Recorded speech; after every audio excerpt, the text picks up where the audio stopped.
Bow, bow, bow. Or it's the same old tune, fiddle and guitar. Where do we take it from here?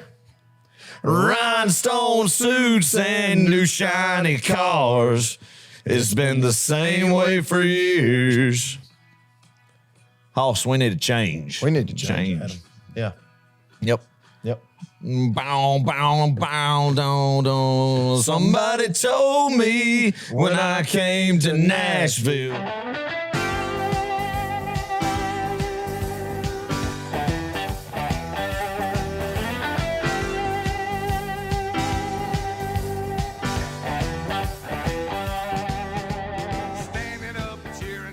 Hello and welcome to Row 60, a Georgia football podcast. My name is Clark Gaines, and joining me as always is Adam Thornton, and this is show number 6.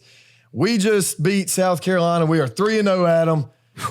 How do you feel right now? Man, I feel good, Clark. I tell you, this college football season, it's been such a weird season so far, the first 3 weeks. I mean, you see a lot of teams right now that we'll talk about later.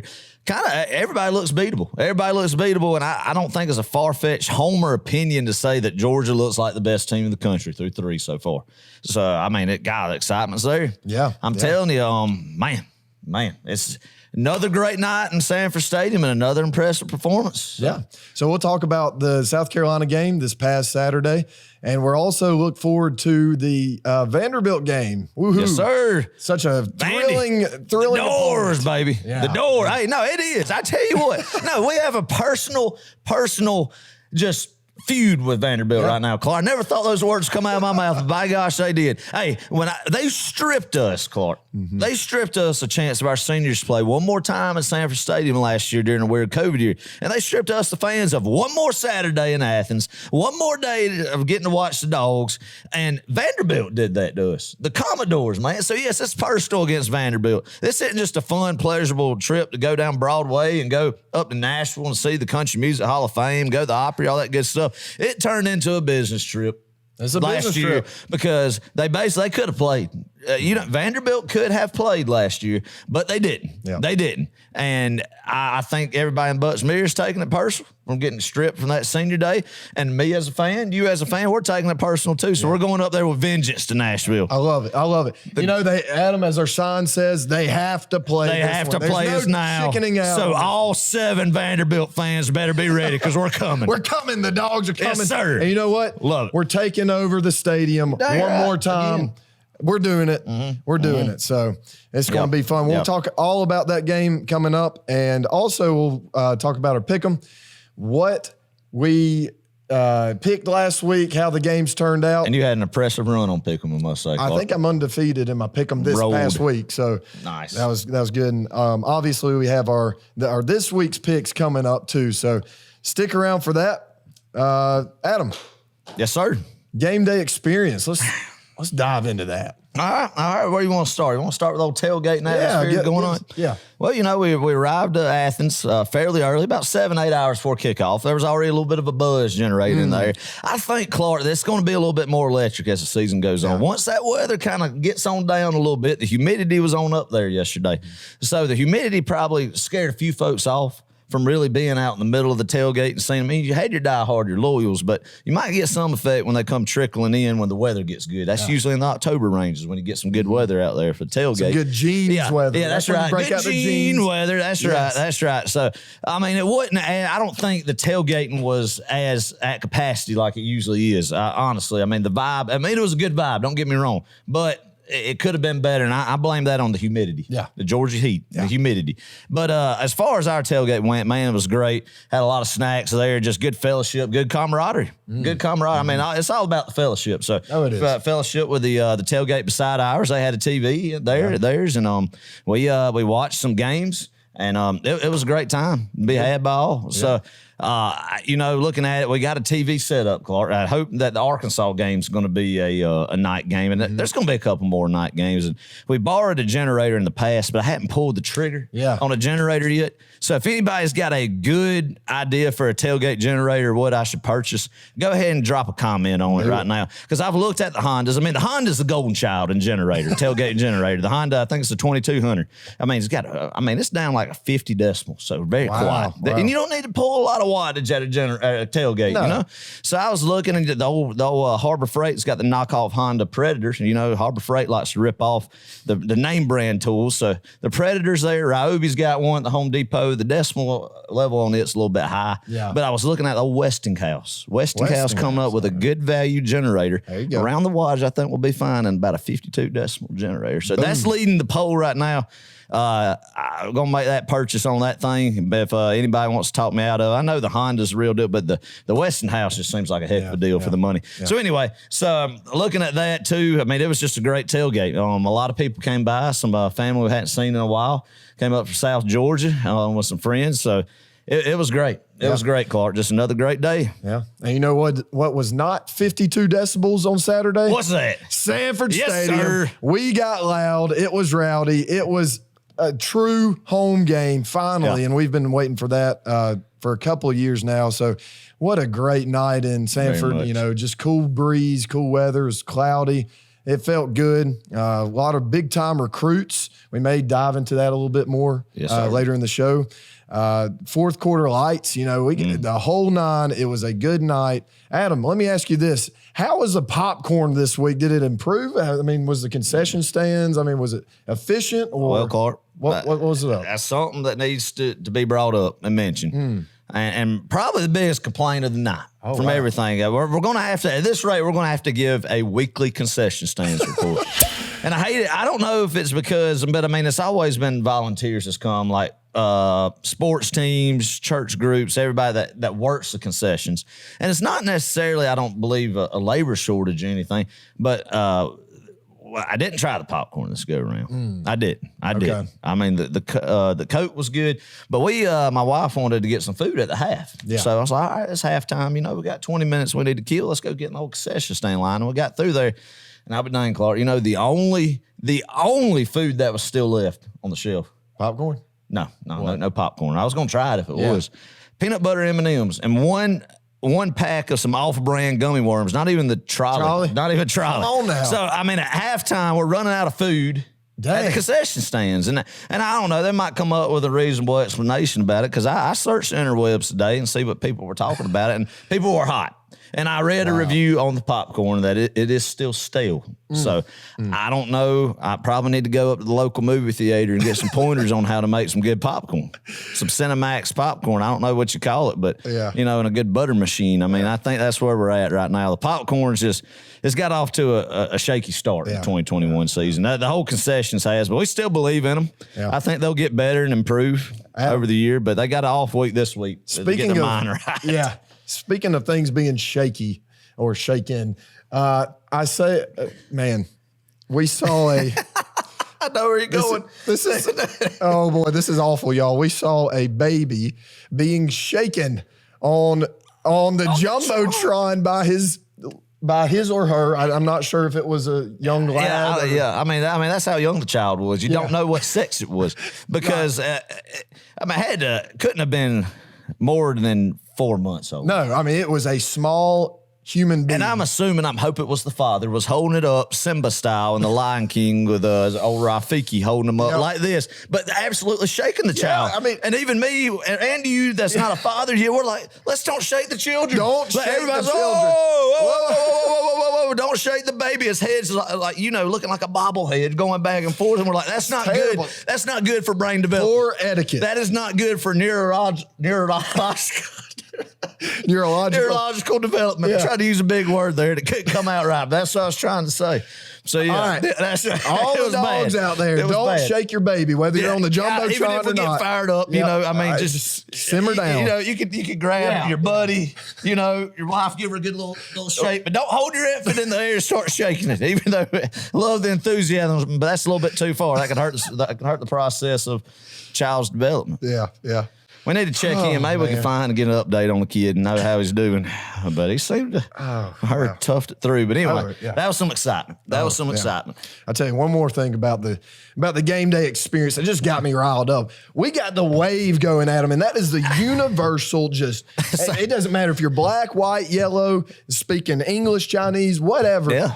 you know how to do the wave. Yeah. In a stadium, and man, that was just so thrilling. That's the first time I've been to several baseball games where you get the wave, because God, there's no action in a baseball game. So you got to create some excitement. So the wave, and I'm like, dang, what's the last time I've seen the wave done at Sanford Stadium? And I mean, this wasn't just a wave. This was rapid pace wave. Right. I mean, it was flying around the bowl. Yeah. And I mean, we probably went around 20 times. So whether if you're a fan of the wave or not, the wave that was in Sanford Stadium last night, and even JT Daniels was on the sideline doing it. Yeah, I mean, it was from every level of the stadium, and it was quick pace. It got around the stadium in a hurry. So the wave was done, and it was done correctly. If you like it or not, you can't say it wasn't done efficiently, because it was. I think I even saw some South Carolinians out there doing the wave. Everybody loves the wave. Getting beat 40-13, and man, it's just pure fun, man. It is. You know, you don't have to have your phone out in front of you looking at it for that entertainment. Yeah, that's what the world needs, is more people doing the wave and getting pure enjoyment out of stuff like that, instead of glued to our media devices like Adam, this. what those are some wise words right there. That's very profound. Just try. I mean, that's it. Enjoy it. So that was good. Fathers and mothers and daughters and sons all participated in it, and just a good pure thrill, just a thrill. Yeah, that's right. Oh man, well, let's talk about our offense now. I think. Oh, we've got so much to dive into about our offense and defense, really, and just this entire game. And so let's start with our quarterback play, Adam. Yeah. We got off to a hot start there. JT finally coming back after an oblique injury, and not sure if he was 100% healthy. And, he made a couple of deep throws there and got some points on the board very, very quickly. But he got pulled within like the first. Was it the third or fourth offensive series? I think it was a third. Yeah, after 2 touchdown drives. And I mean, Guy Clark, JT last night, he looked good. Man, there's some zip in the ball, good decision maker, good touch on long downfield passes, hit some guys in stride. I think we see it this year that pushing off his back foot well, where I think last year where there might have been some question marks deep downfield, pushing off of that knee that had the ACL or throwing with that was bothering him a lot last year. But last night or Saturday night, you saw that there was no problem with that, getting the ball downfield vertically and hitting his guys, and the timing was there. And the longer he's here, the more game experience he gets with his receivers, the more in sync they get. He knows where he wants them to be at. The receivers are on cue with it, or which way to break a route or wherever. And he gets the ball to them quickly. And as far as putting Stetson Bennett in, I mean, me and you were up there, we were talking like, dang, did he re-aggravate it? Because it was coming right after a long touchdown throw to Jermaine Burton, I believe. And you thought, well, did he re-aggravate it? And some Stetson came out there, obviously. And that's a tough spot for Stetson, as somebody who's juiced up, ready to go. Offense is rolling, crowd's into it. George's doing good. So you're amped up, and you come out and you roll out and pass the play and put a little bit too much juice on it, tried to sneak it above a linebacker's head, had to throw it high, just sailed a little bit.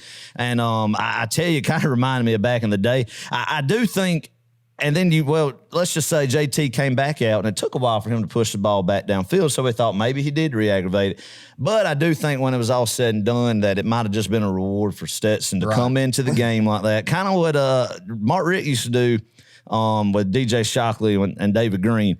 I remember Shockley would come in about that third possession. And God, I remember one time down in Jacksonville in 2002, a game where we went in undefeated and we were ranked number 5. They were 22. Shock comes in that third possession and he throws a pick 6 to Keywan Ratliff. And it changes the whole momentum and the tone of the game. And that changed the whole tone of the game last night. I think we would have put more points up on the board of course we won comfortably. The offense did fine, not blaming Stetson one bit. But if it was truly putting him out there, I think it did disrupt the rhythm a little bit. And it took a little bit to get it back going, but they got it back going. And then I believe, of course, the foot came off the gas, obviously later. But great play out of JT Daniels, man. And Stetson had it last week. I mean, we're blessed with 2 guys to do it, but this is JT's team. You could tell he's respected out there, and he's just a field general, man. And I think if he just keeps improving, he's getting that championship caliber of play that we need from a quarterback position. Yeah, no, I was really impressed too with our receiving corp. Last night as well. We got the ball. Listen to this, Adam. We got the ball to 9 different receivers. 9. I guess that's including running backs too. But 9 different people called a pass. Spread the ball around, man. That's what you got to have. And listen to this. Folks. Listen to this. I mean, we still do not have Darnell Washington. Yeah. We still do not have George Pickens nor Dominic Blaylock. Dang, man. And once you get those guys back, and really Kieras Jackson add to that list, he's not 100%. Once we get those guys back, if we get them back, but you're right. Right. Yeah, he did. But he's still, I still think he's 100%. You're right. Yeah, absolutely. But once we get these guys back, I think, we're really going to see some heavy artillery, right? And just some deep balls. We're going to see a lot of different passing schemes that we probably haven't seen yet. So I think the future is very bright for not only JT, but for our receivers as well. We like to spread the ball out. That's just good. It's good to have that diversity in your offense, and it keeps the defense guessing, and it keeps them on their toes. That's right. I mean, you got to have playmakers now to win on offense. We've talked about that until we're just blue in the face talking about it. But A.D. Mitchell looked like a guy last night, true freshman that just, he's got great length and was able to go get the ball. Right. Really, really showed out. You can tell he's coming out of his shell and blossoming. Mm-hmm. Guys like Ladd McConkey still continues to impress, touching the football from that slot receiving position. And then Brock Bowers, man, I mean, showed he was human a little bit, had one miscue, but I mean, God, for what all he's doing, he is just a pure receiver, a pure route runner. I mean, there's some routes you might could say that he's still got a little bit fresh, but he's going to be an All-American at Georgia. Maybe a multiple time I tell you, All-American. I think one thing that a lot of people were concerned about was his blocking ability, especially outside. I saw a couple of plays last night, the swing passes or whether it was a screen or whatever. He made some good blocks. I mean, so I think you're right. Mm-hmm. He's going to be a potential All-American here. Oh, absolutely, man. I mean, for what he's done for the first 3 games of his career as a true freshman. Mm-hmm. And it's very impressive. Yeah. The whole receiving group, I think they're getting better each week. Right. That's what we said they've got to do. You get these guys back in, and then that just adds some more tools to the toolbox that Monk can plays with and work with and be able to get out there and put some more packages out there that we hadn't seen. I mean, if Washington comes back, he split Bowers out even more, and I mean, the possibilities are endless. We've talked about it, and they're there. We just got to get these guys healthy and get them back out there. But in the meantime, a lot of guys are getting valuable experience from down the road. So couldn't ask for any better as far as that goes. And I tell you one thing, too, that this does by us throwing the football deep and getting the ball downfield, 40-yard plays, is these recruits, traditionally at Georgia, wide receiver comes, maybe every once in a while we'll get a good generational kind of guy like A.J. Green or maybe George Pickens. But now, these guys, these recruits that are sitting and they're looking at teams and they're looking at these different schools, they start to see, hey, Georgia actually throws the ball. Right. Why not go there and contribute to this? So that's, I think, huge for recruiting.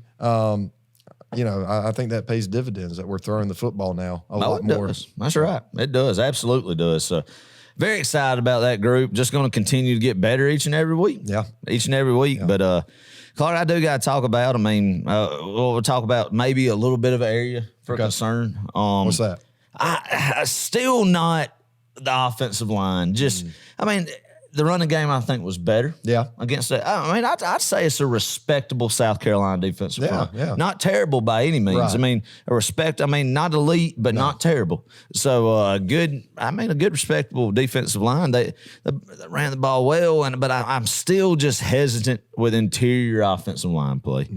I think still losing Ratledge, it may hurt more than what we suspect, but I don't know, man. I don't want to single guys out. We've said it before, but it would be very nice. Let's just say this. I think it would be nice find Erickson somewhere else to go. Maybe, I don't know if it gets better, put them back at center in front of Van Pranter, rotate them both out. But it'd be nice to see Broderick Jones on the outside, be able to move Salyer inside. I think that'd help a lot. But of course, the coaches obviously know more than I'm just being an armchair quarterback. Yeah, now it's my opinion. But from what I've seen, that's what I feel like that has to improve in order for us when there is a better defensive front.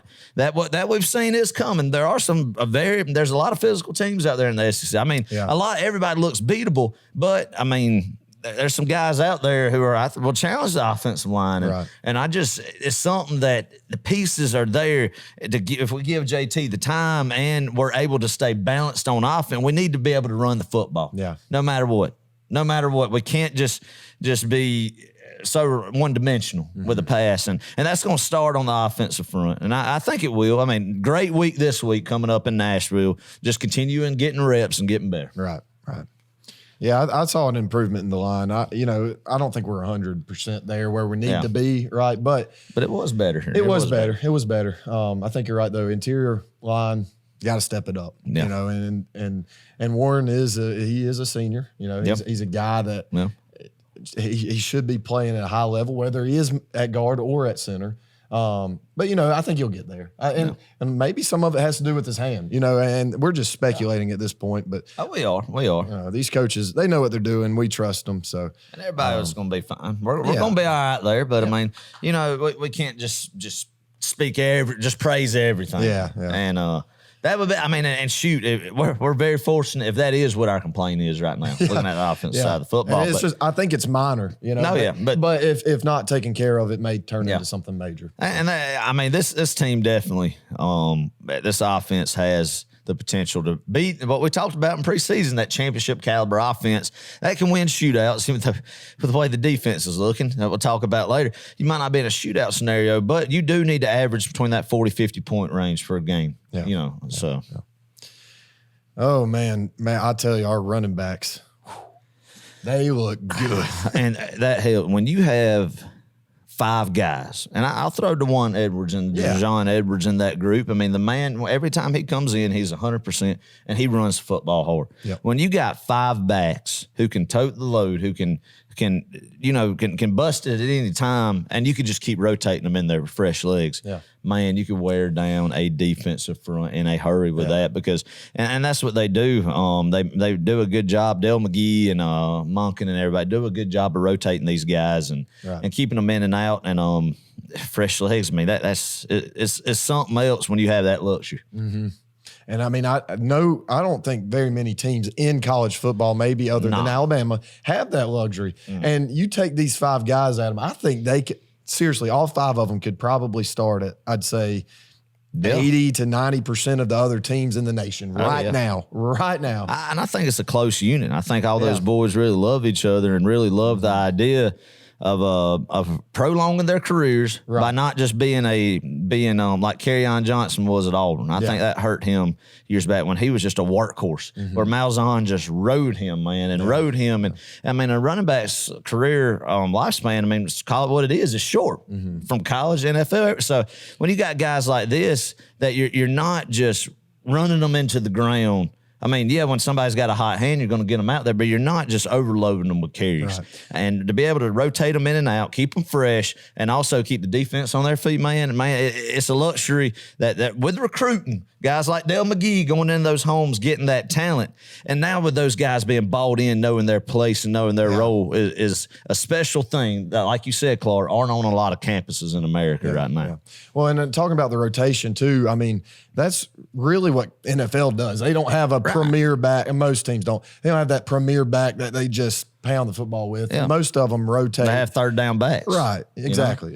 So 5 different running backs played last night. That's incredible. That's good for recruiting too. Yeah, I think, to show these guys, like you were saying, to show these guys, hey, this is how you fit into this offense. You may not get every touch, every single play, but we're going to get you in the football game, and you're going to be able to contribute. So that's huge. And I tell you one thing that also really impressed me last night was our running backs, and this is a fundamental thing, but I see this now, I guess, more because I've coached and I've had to look at it a different way watching running backs run. But I see James Cook and Zeus especially, they have their shoulders squared. Once they get the handoff, they square those shoulders up to the line of scrimmage and they look for a hole, especially when we're doing some zone blocking. And that is a good football that allows them to cut. And that's why we scored a couple of touchdowns last night. That's why James Cook, I think, got in the end zone there. He had his shoulders nice and squared. He was able to cut and read what the line was doing. So That's right. Just very impressive group right there. A very impressive unit. So Yeah, good stuff. Yeah, it is. I think if we could just avoid some of these turnovers. We talked about the Stetson interception. There was one time where I think old John Fitzpatrick was on the old wheel route there, and JT was just a little bit late getting the ball to him. I'd thrown it across the field there, pretty deep downfield as well, and the DB went up and got it. So, and then Kendall Milton fumble. That wasn't a fumble. I think that was one of. I mean, obviously it was called a fumble, but his knee was down. From what I saw and what everybody else talked about was I don't know how that was blown so much, especially that it did go up to the booth. Yeah. I don't know what the boys in Birmingham were thinking.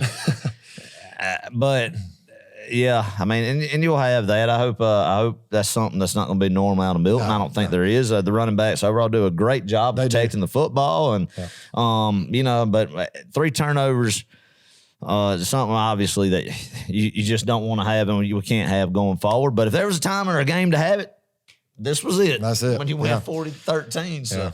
Well, get it out one thing funny, it's a funny little tidbit here that the running backs will do. I think this is actually a Dale McGee thing, but on the in the facility there, whenever a running back does end up fumbling, whether it's in the game or in practice, they will post a good picture from way back when, whether they were in middle school or elementary school or just something embarrassing, and they'll post it on the door, and then people can walk by, and it's funny. That's pretty good. I wish I had a picture, but I love that. Yeah. I love that. That's good. That's good inside stuff right there. Yeah. So, oh, man. All right. Let's talk about our defense. Good gosh almighty. We have the best front seven in the nation. It's the best defense in the country. It is. It really is.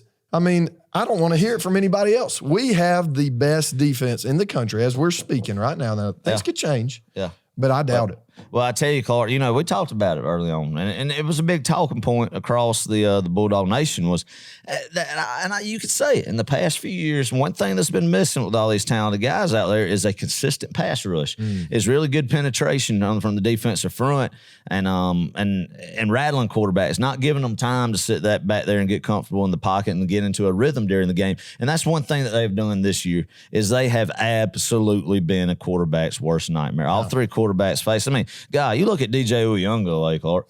I honest gosh think that Georgia's defensive front has broke him mentally from how he performed yesterday. I still do not think he is over that game. No. That game. And last night, Luke Doty was running for his life. And it was it's unreal. And one thing, where this team is going to be a championship team, and I do believe the pieces are in place. We've said it. But you have to have number 99, Jordan Davis, and Devontae White. You got to keep those boys healthy, especially 99, man. He is that much of a difference maker on the field. It is unreal how quick he could get into the backfield and how fast he is. And I really saw it's unbelievable. I saw that out of Devontae White as well. There was one play. I don't think he ended up sacking him, but it was a quarterback pressure. And, man, I saw a lot of that last night, just quarterback hurries, a lot of pressure. We were only really rushing about 3, maybe 4 at a time. Didn't really send the heat too much last night. So I thought that was interesting. But but South Carolina, man, they did like to throw the ball. They did. And they tried the deep ball quite a few times, and that had me a little concerned. And, and that may be something that is a cause for concern later in the season when we are playing Alabama, when we're even playing maybe Florida. We got to watch out there. And that's one thing too, Clark. I mean, obviously, there's no question that our defense is elite. That Georgia's defense is probably the best in the country right now. But you do have to say from the flip side, there probably hadn't been a very, what you would call elite offensive line that they played or just an elite quarterback. I mean, you could say Uyunglele was projected to be, but you hadn't seen that quite yet. So the jury's still out a little bit on the secondary. I think they still are more impressed with what I thought they'd be. It was really just a few plays there. I think Darion Kendrick, one play that was on him that he was in good position to get that football. Just got outmanned on that one. Right. And Amir Speed is a guy, a veteran guy. There was a couple times where he's the one who gave up the touchdown and another long pass from that. And there was Josh Vann. It was really just one receiver.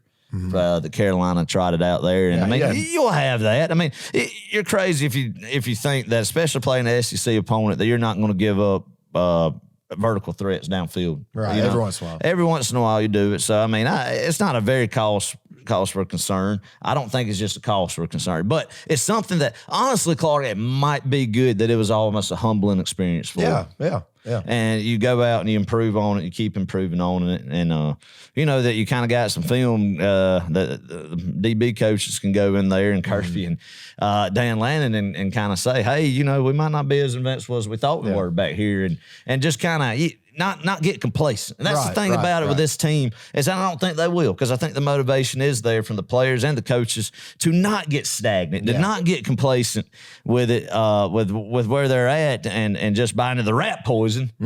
The whole rat poison. and not to eat the rat poison, not to buy in that, and know that just got to continue every single week to be a national championship team, Clark. And I don't. And this group in Athens is different. They're not buying into that noise right now. They're focused on just on getting to the next level and getting better. And that's what's going to happen in that DB room. That's what's going to happen in every room, every meeting room.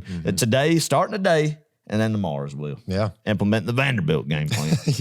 So I feel fine about them. Well, good. I'm glad you do. I'm still a little nervous. Oh, yeah. I mean, there definitely is a cause for it. I mean, we shouldn't have known them as the 01 Miami Hurricanes secondary yet. Quite yet. Nah. And I mean, Keeler Ringo, he's younger. He's getting more experience each week. And but it's there definitely needs to be some improvement there. Absolutely. And there will be. And getting a guy like Ty Keith Smith back, and wherever he plays, he probably end up at star. But you know, getting him back, I think will probably help the secondary too. So I don't know. I mean, we'll get there.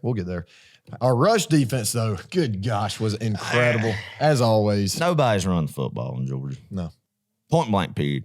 Nobody is. So, that's the thing. If we could just get to where we can contain quarterbacks still and not let them get outside the pocket, be disciplined, let the pocket collapse on them, and eliminate just huge gains downfield, especially third and long situations against future opponents. Then we'll be all right. You know, so the secondary keep improving. I just tell you, just hopefully the injury bug won't bite. But if it doesn't, there's no way anybody will run the football on this front seven. I agree. It's not happening. Not happening, Clark. I mean, I'll say it right now. There is no way any team left on this schedule or that could potentially be in the postseason is going to run the football on Georgia. Though they had secondary, let's just do it. Let's just lock down. And we'll be good. They're not going to run the football, though. I can tell you that right now. And they sure as heck ain't going to run the football inside the interior. No. Heck no. Between the tackles, they're not going to run the football between the tackles. It's like what Shane Beamer said.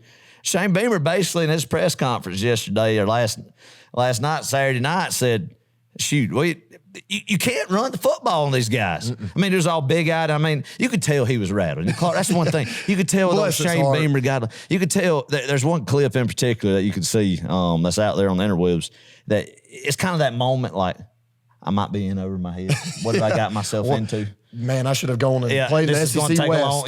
That this might not be exactly what I thought. I mean, you could see it, the looks on his face last night, and then his press conference, he just comes unglued about it.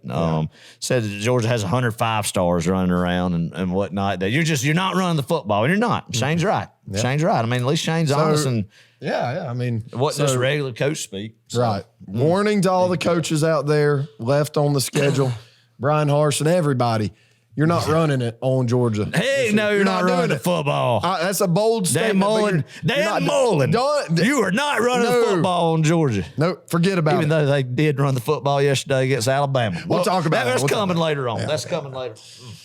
Oh, man. Yeah, we only allowed 96 rushing yards, which still means that we have not given up 100 plus rushing yards on the season. Awesome. So I haven't given up a rushing touchdown yet. Yep. Did give up the passing touchdown there. Second string was trotted out there. And or was that the second string? That was Amir Speed, I believe, was the guy in coverage. And I mean, he's out there rotating. Man, he got beat a couple times there. So I'm sure there's going to be some nice film sessions with Amir the whole second. But it was, I mean, You'll have that. That's all right. That's all right. I couldn't cover, so, you know. We'll be all right. We'll be all right. We're going to rebound in Nashville with a shutout this week. That's right. I mean, and how the defense overcome adversity. I mean, a couple times there where they were put in bad situations. I think the field goal in the first drive of the game for South Carolina offensively was a bit of a fluke. It was on that third down play. Well, we weren't ready. Weren't ready and got it downfield, and that was on a mirror. And then they come and get that field goal, and then the next one was defense had a great job with a stand deep in their own territory right there, where Carolina got 3 off of that. And then the garbage time, really it was garbage time. It was garbage time, a touchdown. The whole second half was, to be honest. You know, somebody said this, Clark. Somebody said, well, to be elite, you have to put your foot on their throat for the whole game. Well, Georgia could have won that game 54-6. If we possibly even 61-6, but 54-6. But when you take your foot off the gas and there's 23 to 25 minutes plus of game time in the second half, that honestly you start really recognizing that your foot's letting off the gas pedal there. Yeah. And, you know, and dialing it back, ramping it back. That's when you're elite. When you could take the whole fourth quarter and some change in the third quarter, just kind of getting guys in. Right. So, I mean, that and against an in-division opponent like that, that's when you know you are elite. And, yes, I would love to wake up on and hear just a highlight reel of, you know, seeing a 63-3, 61-6 game win against Carolina. But that's just not how Kirby operates. Let me ask you this.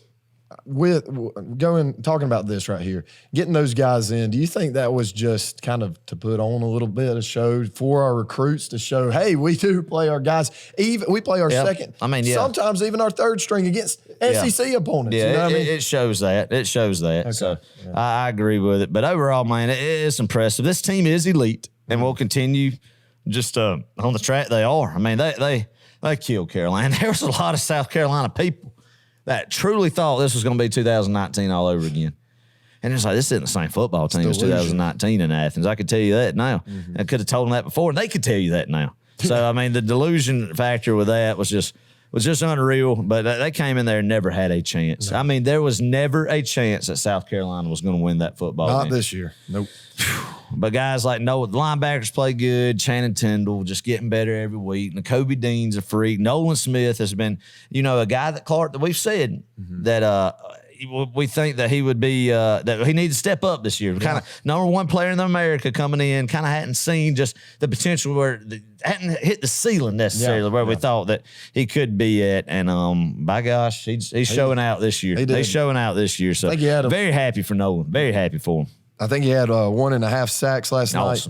Strip sack there. Yeah. And also, man, I'll tell you one thing I love watching him do is play the read option. He always gets inside leverage there. And he sticks that big shoulder in that offensive line or offensive tackle and just sticks it there. And what that allows him to do is to play that read option perfectly. If that quarterback does end up pulling him, he is going to get just absolutely obliterated right there. So shout out to Nolan. He had a big game. I would say he's my defensive player of the game. Probably overall player of the game. Oh, yeah. Who was yours, Adam?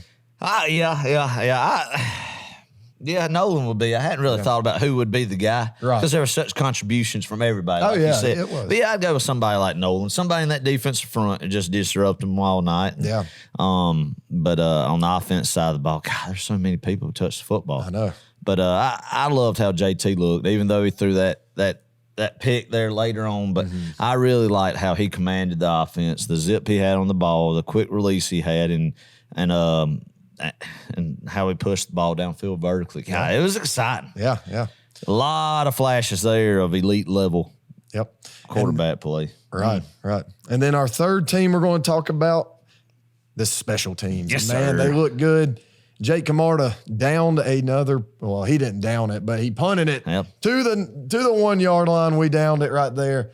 Good gosh, that sets us up for the safety and people. The little things. I mean, you know, a lot of people say, "Oh, well, whatever." The ball rolled into the end zone there, 20 yards, but that's 20 yards, right? That the offense gets to start off. That's free yardage right there. So when you can down a punt within the 1 yard line, people, that's when you get free points. That's a safe. We got a safety.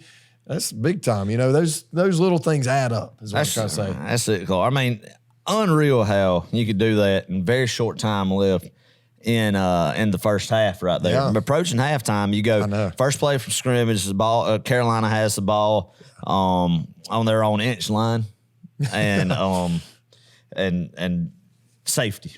Just like that. Safety, just like then you get the ball back and you drive downfield, manage the clock right, and put still 3 points from them. It's crazy. You still 5 points from them right there before going in the half.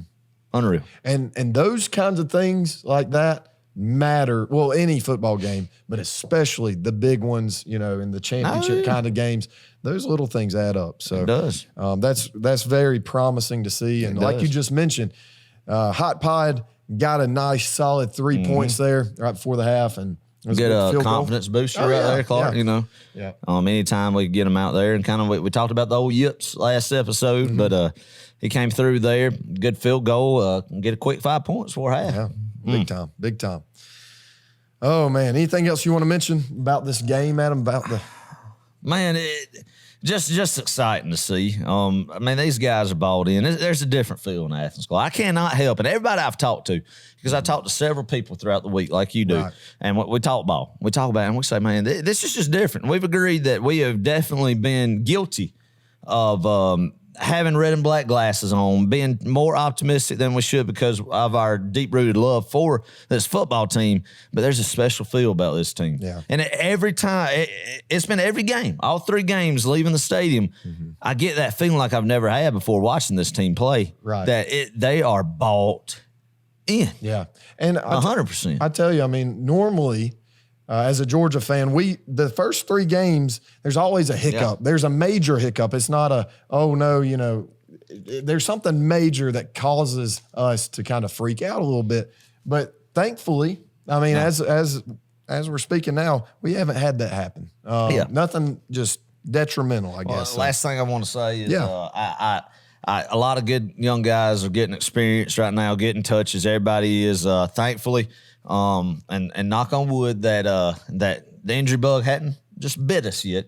So get these guys, get them back healthy, and we've added more depth, keep getting better every week. And what I love about it is the areas that there is a little bit of some concern about is stuff that is fixable with time, with practice, with getting right guys plugged in and getting more experience. It is correctable. It's not one of those things that's like, this is going to be something where we'll have to go out and recruit guys later on and fill this hole. The void for this is not on the roster. You know, it's not one of those situations right there. Right. So it's exciting. It's exciting. So that's about it. Another just dominant performance against the SEC opponent. And the next one on our schedule, next one on our schedule is Vanderbilt, like we were talking about. 12 o'clock kickoff, Eastern Standard Time. If you're going to the game, remember, it is an 11 o'clock kickoff. That's right. So, make sure, of course, we got mobile devices and things that automatically change the time for us, but just keep remember. That in mind. That would be catastrophic. That would be. We don't want you showing up, an hour late to the game. So, Adam, Vanderbilt, good gosh almighty, they are horrible this year. 1-2. Is their record. They have lost to East Tennessee State. I didn't even know that team existed. That's rough. They lost not by a field goal. 23. They got shellacked. They got shellacked 23-3. I don't even know what even level of football does East Tennessee State play? I don't know. I have no clue. I really don't. They also got beat by Sanford, which is definitely a more respectable opponent. 41-23. So, but they have their lone win against Colorado State, 24-21. I think they went to Colorado State to play. So, they did. They went out there to Colorado Springs and won that. Good for them. Yeah. I think that's the first time they won a game since November of 19 or something. Yeah, you're right. They went 0-9 last year. Good to get a W. Yep. Good to get a W. They would have went. I can't stand Vanderbilt, though, Clark. I can't believe I'm saying this. But for them not playing us last year, I hope it is just a... We better pour it on them. Yes. I know we just talked about it, but full throttle, foot on their throat, destroying Vanderbilt. And break their will that... Clark Lee don't even want to coach a football game again. Vanderbilt don't want to step on a football fit. Make them quit the season. Yeah. They quit a game on you. Make them quit their entire season. Adam, speaking of Clark Lee, who is Clark Lee? Clark Lee, Brian Kelly's defense coordinator up at Notre Dame for a while. And I'll tell you something about Clark Lee. I think he played fullback at Vanderbilt back in the day. Really? Maybe in the early 2000s, mid-2000 range, maybe. Yeah. But maybe it's a guy that they got in Nashville that isn't using it as a stepping stone. Even though it's hard to use it as a stepping stone. James Franklin did it, but Derek Mason didn't get that advantage. But maybe it's a guy who actually has a genuine place in their heart for Vanderbilt football. Well, good. They need somebody that wants to build the program. Yeah, like somebody else that attempted to at a school in the state, brick by brick. Yeah, and see how that worked out. Yeah. So I don't know. It's going to take some time for Clark Lee to do that. I don't think it's possible with them playing in the SEC, but might be a guy who brings a little bit more passion. For Vanderbilt football. That Vanderbilt fans get behind. And actually, that's one of them. Yeah, all 10 of them. Vanderbilt fans, it's so sad. It's like, how could you possibly be a Vanderbilt football fan? Like, I just don't understand. Are there Vanderbilt fans like us doing a Row 60 podcast? No. Because there isn't no alumnus. Maybe people around Nashville just said they wanted to go watch some games because all Vanderbilt students just went to school for academic purposes. Yeah. Nothing else. Well, nothing credit else. to them. They're making millions of more dollars than we are right now. But hey, we'll take the football win. You know, so Vanderbilt. I just don't like them, Clark. Yeah. I think they're arrogant. I think they quit football games. They robbed us. I was looking forward to a December day last year. I'm hot about this, Clark. You are. I haven't blown off steam in nearly a year about it, but I'm hot about the fact that I didn't get to go in Sanford Stadium and watch one more game in December. To see them one more time, man. You think you just want? It was the last home game supposed to be. You got all fired up about it. Just you think you're sitting there, you're counting your blessings, get to watch them one more time. And what they do? They pull some garbage. And they don't show up to Athens. So I'm going up to Nashville, hoping the Dawgs just pour it on them. Yeah, vengeance. Oh, we will. Revenge. We will. We are right now as we speak 31-point favorites over the Commodores. Name be more than 31 points. Oh yeah, I think I read somewhere it's 34. Yeah. So who knows? But Vandy has lost the last 3 meetings to the Dawgs by an average, Adam, of 28 points per game. 28 points per game. That is 4 touchdowns on average per game. That's ridiculous. So I think we're going to score well over 28 on them. You know, this Vanderbilt series has come a long way since 2016. Hasn't it? It has. Oh, my goodness. I don't even want to think about that, but on 4th and 1, you run a reverse to a jet sweep to Isaiah McKenzie. Try to pick horrible. Up oh, good gosh. Yeah. We've come a ways. We have. Georgia has come a ways. That's for sure. That's for sure. Well, went up to Nashville one year in 13, got beat by a James Franklin Vanderbilt team. That is a miserable feeling when you're leaving Nashville in just a shell shock mode, knowing that Georgia just lost to Vanderbilt. Well, it's not going to happen.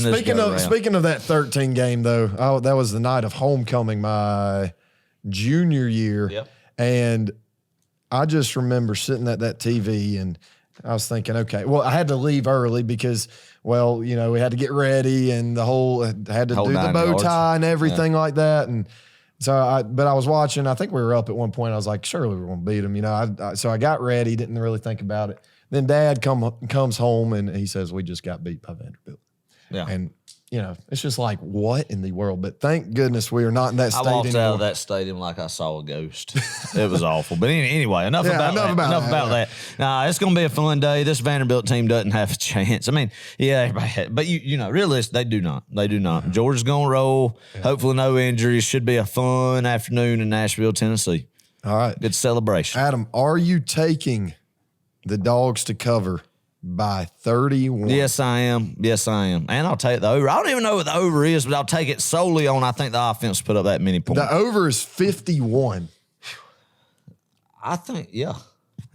You think so? It'll be 40, or I'll give, I always want to be premature with my, well, I know I need to say that at the end, but let's say, I do think that it will be, it will be over. All right. Yeah, we'll get into our score prediction here a little bit later, but first let's talk about our picks from last week. Let's start with Auburn. Oh, I missed that. At Penn State. Adam, you did pick the Tigers to go up there and squeak one out. I did. I picked. I'm pretty sure I picked the Nittany Lions. Somebody check me on that. But Auburn lost 20-28. The Nittany Lions. James Franklin ended up with the win. I can't stand James Franklin. I can't either. I can't stand Auburn. Can't stand James Franklin. That was kind of a meteor game there. So it was. And Penn State, I just don't like the program in general. And we're not going to bring up why on here, but I mean, I personally don't think there should be football played in Happy Valley anymore. No. But anyway, and James Franklin is just an arrogant guy. He was at Vanderbilt. Just don't like him.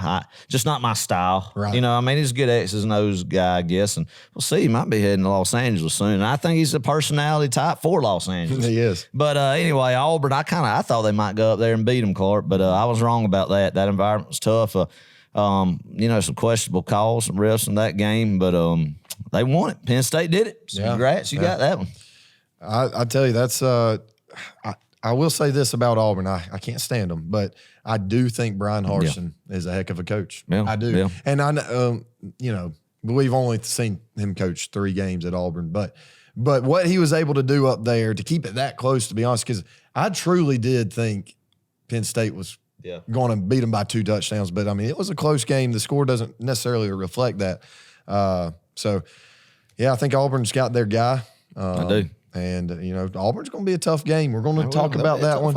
It's coming. It's coming. It's looming. So, yep. All right, next game, Alabama at Florida. 31-29, the Tide roll. What'd you think about it, Adam? I was shocked by it. I really thought it would be a 41-20 type, 38-20. Yeah. At least by 2 touchdown win by Alabama, especially, you know, Clark, they went up. I didn't see the whole game. I saw bits and pieces of it from the tailgate. Alabama goes up 21-3. I believe they scored a touchdown, and I could be wrong on this, but I'm pretty sure they scored a touchdown on the first 3 offensive drives. Really? Florida came back from a 21-3 deficit to make it a ball game, missed the extra point. That was the difference in the 2-point win. They scored late in the game and make it that it, you know, just a 2, don't convert the 2-point conversion there and fall short. Yeah. Fall short. But one thing I believe I think they gashed Alabama. Yeah. I think they wore down their front 7 and they ran the football on them. Emory Jones is a guy, quarterback. I think there's been some question marks about. Right. Some people are wanting the backup to come in, the Richardson kid. Mm-hmm. And I think he was hurt. But I think Emory Jones played a good game, running, throwing the football, and managing the offense. And I think they're pretty optimistic in Gainesville after that. That's a moral victory to them, you know.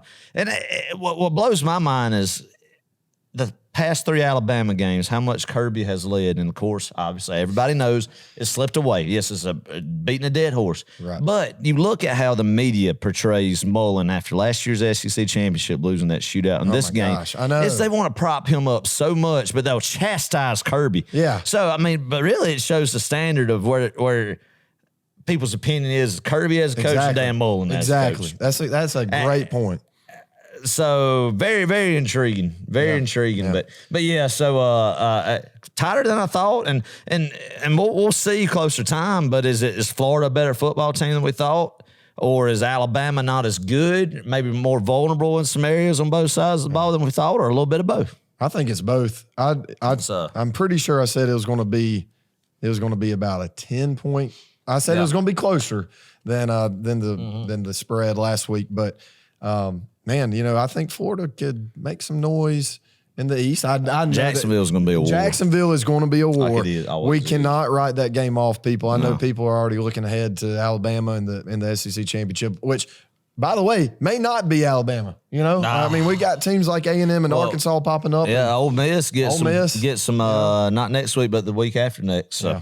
Well, dadgummit, I want Kirby to be the one to knock off Saban. Yes. Oh, gosh. I know it. I probably want that more for Kirby than Kirby. He deserves it, man. He deserves it. Yeah, he deserves it. All right.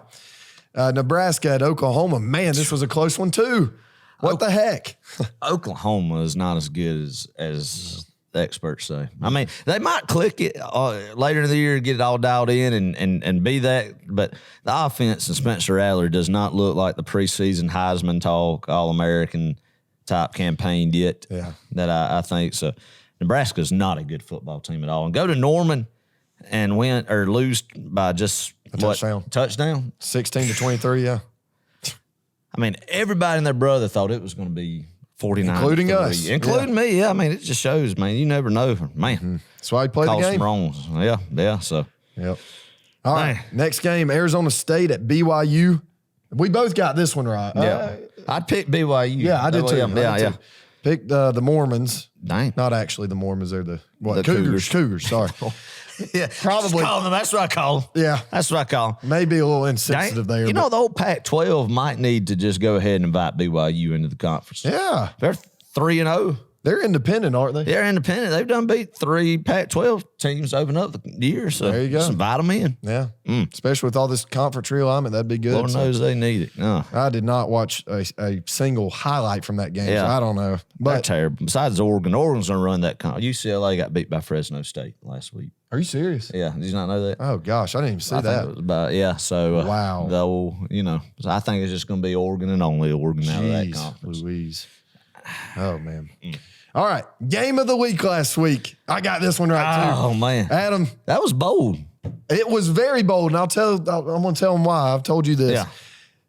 University of Incarnate Word, the Cardinals versus Texas State Bobcats. Yeah.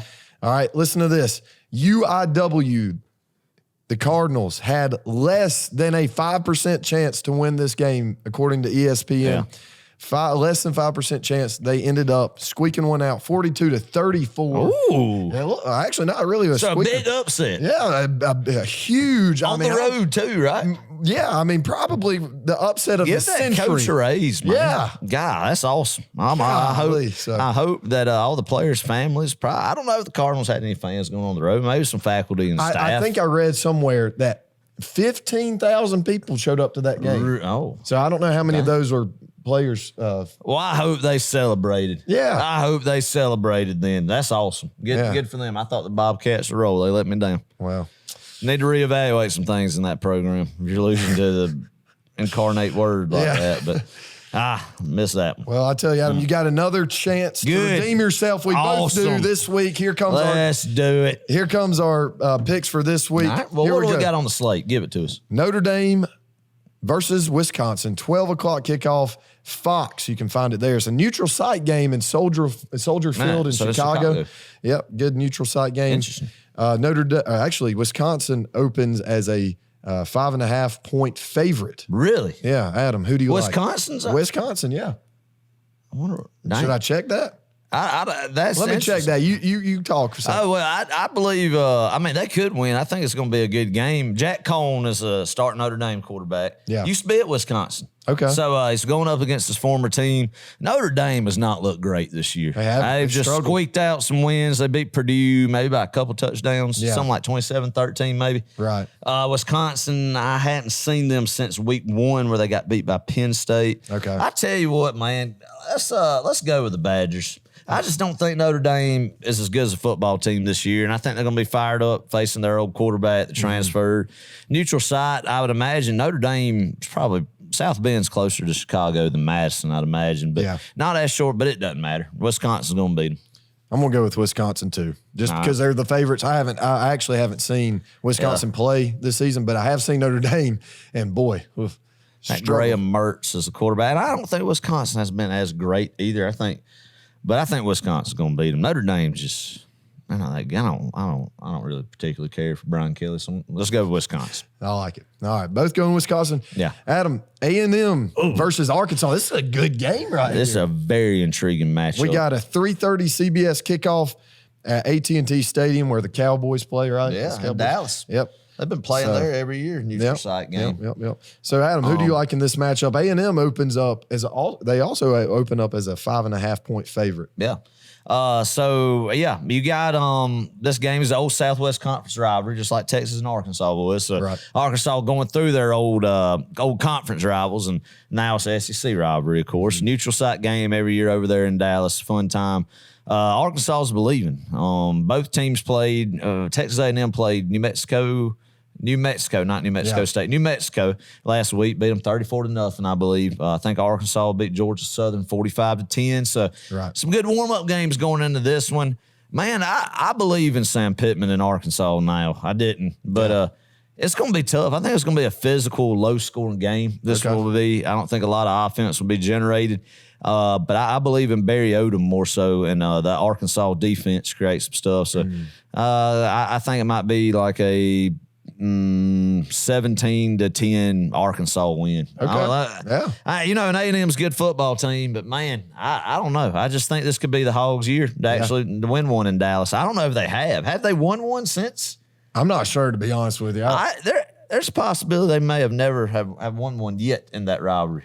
I want to say they have. Surely they did in one of Belema's years and Sumlin's years in like the 12, 13, in 13, 14, 15 range. But I'm not sure. Yeah. But I'm going with Arkansas. I'm going to take the Razorbacks too, Adam. Man, the little bit I did see of them playing against Texas, I was thoroughly impressed. And I know they got some things going for their way, being just at home and everything. But I like what they're doing offensively. Sam Pittman, I don't know. They're believing. I think they're believing. They're just bought into it. So it's good to see that program kind of back on the rise a little bit. Yeah. We don't want to see them on the rise October 2nd. But but anyway, so both taking the Hogs there. All right, next game. This one I've got a hot take here. All right. Clemson at NC State, 3:30 kickoff, ESPN. Clemson opens as a 10-point favorite. Adam, who you taking? Clemson looked abysmal last week. I didn't watch any of the game, but I can just tell you they looked abysmal. If they beat the fighting GF Collins, who lost to Northern Illinois, got beat by Michigan like 63-10. Right. If Tech went into Death Valley last week and lost 14-8, only by 6, Clemson's offense almost won the game. Almost won the game, and Clemson only put that much. Then there's some issues. I like to think that Georgia broke them mentally week 1 in Charlotte, but I think that they'll rebound. They're going. NC State's a physical football team though, but they went to Starkville and got beat. NC State did in week 2. Yeah. I didn't see what they did last week in week 3, but I'm going to go with Clemson on the road winning. So you got an interesting take? Clemson would be the comfortable conservative play, going with roll the favorites. The dice a little bit. But roll the dice. I'm going to because go with the Wolfpack. I'm going with the Wolfpack. Go with the Wolfpack because last week I didn't lose a game, and I can afford to lose one this week. I'm going to roll the dice. You're right. Go with the Wolfpack. Go with the pack. I forget what city do they play in? Raleigh, North Carolina. So man, what a great. How about it? I want to take them so bad. So. I hope they win. I'm sorry. I hate Clemson. I think that has been shown on this podcast, and I'm sorry for my Clemson fans, but I just don't want y'all to make it to the playoff for 1 year. So, and to be quite honest, I don't know if I want to face Clemson again if they were to get that offense back up and going, because they do still have a good football team. I'm not writing them off. I'm not saying they're bad, but they did struggle. They did struggle the past 2 weeks. And I think going back to your point, we broke their spirits that first week. It kind of took the wind out of their sails there. So maybe they that humbled them a little bit, which they needed. All right. Last game before we get to our game of the week, Tennessee at Florida. Ooh. This is not a CBS kickoff, which is kind of interesting, but that would be A&M and Arkansas. But Tennessee and Florida. Florida opens up as a 20-point favorite. Jeez Louise. 7 o'clock kickoff, ESPN in the Swamp. Who are you taking? Florida. They'll roll them. Yeah. They'll roll them. Tennessee can't figure out who their quarterback is. Even though I think that they looked impressive against, who'd they play? Austin Peay or Tennessee Tech? Tennessee Tech. They looked impressive against them. Wow, yeah, but Heupel hadn't done anything yet, and I don't know, Clark. Maybe it'll be closer than you think. Is Florida, and it'll tell a lot about this Florida team, how they perform coming off of probably an emotional loss, close, big environment in the Swamp last week. Is there a letdown factor? Do you you always talk about in sports, don't let a team beat you twice. Right. Does Tennessee have the talent to potentially grab hold and take advantage of a tough loss that Florida suffered last week that they could still be lingering from? I don't think the talent's there. I think Florida will win, but it might be closer than And Tennessee might cover. Yeah, I'm taking Florida, but I outright. But I do think Tennessee will cover. Florida's just ticked off, yep. and they understand they're in a do or die situation at this point because they do have one SEC loss. Granted, it is to the best team in the nation, but you can't if you're Florida and you're trying to get to Atlanta, which who's not, you can't lose this game to Tennessee. No. I think it would be. It's a meteor game, though. It is a meteor game. I can't stand either one of these meteor teams. lands on the 50-yard line. Yeah. We don't want anybody actually hurt. We just want it to just crush the stadium and not play the game. Yeah, not play. That's what we mean by meteor games. Yeah. Oh boy. All right. Here we go. Game of the week. Let's go. You ready for this one, Adam? We need to make a game of the week jingle. Oh, we got a game of the week jingle. I love that. That's good. I might change that. Yeah, but we need that. All right. I love that. That's Here good. we go. University of Texas. Hold up. All right. Of the Permian Basin. They're the Falcons. All right.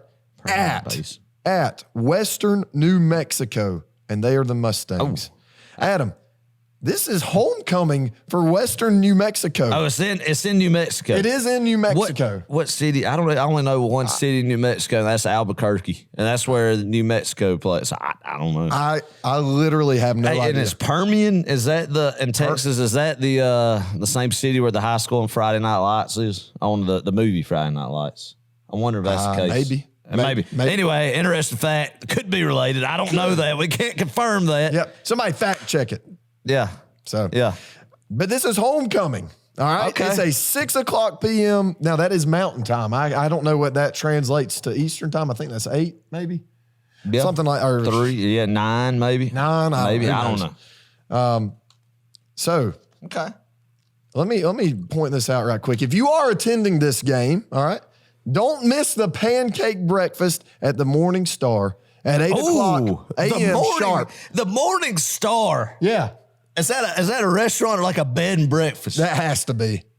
Oh man, I bet that's going to be in New heck Mexico. of a time. I bet. Yeah, I can only imagine what it is. I bet the Morning Star is like a saloon looking, old West type feel. Kicking those doors. You get yeah. In New Mexico. Yeah, big old stack of pancakes and just put. Oh man, golly. So, Adam, listen. I know we're going to Vanderbilt. That's tempting to make a road trip this game. We could. So you talk about all right. So a pancake breakfast. But hold up, they're also doing a 5K in the morning for the alumni. And what? Yeah, all the alumni circle up. We're doing a 5K. I love the spirit. What gets you more into the game day atmosphere than doing a 5K in the morning? I tell you what, why tailgate and sit around, run a 5K, right. and burn off the calories you would be consuming. Dang, really getting jacked. And hold up, this isn't it. There will be a softball home run derby fundraiser on the softball field starting at 3 p.m. Wait a minute. You mean anybody could, a softball, like a slow pitch softball, church league, beer league, boom, home run derby. Yes. For anybody who wants to attend for the fundraiser. For the fundraiser. I don't know what we're raising funds for. But I guarantee you there's some old boys in New Mexico that can absolutely knock the freaking skin cover off of softball. But this is I would love to know who's coordinating all this at New Mexico. Give them a raise. God. You talk about, we need to listen to this in Athens. Yeah. Hey, is a pancake breakfast, what's it cost for the pancake? You wouldn't probably want to mix the pancake breakfast and the 5K together. That might not go good. Well, on the website, right. On the website, I think it says and/or. So it's encouraging people either be healthy or not. I will be at the pancake breakfast if I was there. Oh, at the Morning Star. The Morning Star. Oh man. Hey, you know what we ought to do? What's that? Next show live. We ought to record it during business hours and call the Morning Star to see. Or either record the call and put it on the show and see how the pancake breakfast went. We do a podcast. We are doing that. We want to see how the pancake breakfast went at the Morning Star. I'm going to figure out the information and interview them. Yes. All right. I love that. I love that. That's kind of some good information right there. Good little kind of and get a feel and ask how the game went. Yes. If the Mustangs won. Yes. I need to add that as a segment. That's good. Yeah. All right. Adam. Anyway, who do you like in this matchup? Are you going to take the University of Texas or the Permian-based Falcons or the Western New Mexico Mustangs? I want to talk about the University of Texas Permian-based Falcons being disrespected because they're coming in at homecoming. But the build-up for the Western New Mexico Mustangs, you do not host a 5K marathon. You do not host a pancake breakfast at the Morning Star, and you sure as heck do not host the dang softball home run derby for charity if you don't think you're winning the football. Oh, I love it. So the Western New Mexico Mustangs feel dang good about this game. Everybody at the university feels very confident in their team. Yep. The Mustangs might roll. You think there's too much hype going on out there, Clark? Yeah. The build-up is just too big. It's either going to be a crash and let down or they're sore. That's what they've set themselves up for. Give me the Western New Mexico Mustangs. I'm taking the Mustangs, too. They're going to trample. They are going to trample the Falcons. I mean, it's not going to be close. Yeah, Adam, there's too much hype. There's too much build-up. There's not even a spread on this game. Vegas is saying it's going to be that big of a beatdown. So no way, it's not on TV, is it? I highly doubt it. Hey, if anybody's looking for a good vacation, go out there to Western New Mexico, figure out where the city is located, and go to the pancake breakfast. Especially if you get a softball. Awesome. Well, I'm going with the Mustangs. Oh, my gosh. We'll keep an update on that. Well, we'll see. We'll see who wins these games. Yeah. And, all right, last game to talk about, Vandy. Georgia Vandy. Give us a good score prediction, Adam. Man, I'm excited. I'm ready to roll. Give me 56 to 3. Whoa. Georgia, baby. Wow. Woo! Another statement. I like it. Another statement. On the road. God. Little revenge. Yeah. Because they freaking didn't play us last year. Yep. About said something else shouldn't have said.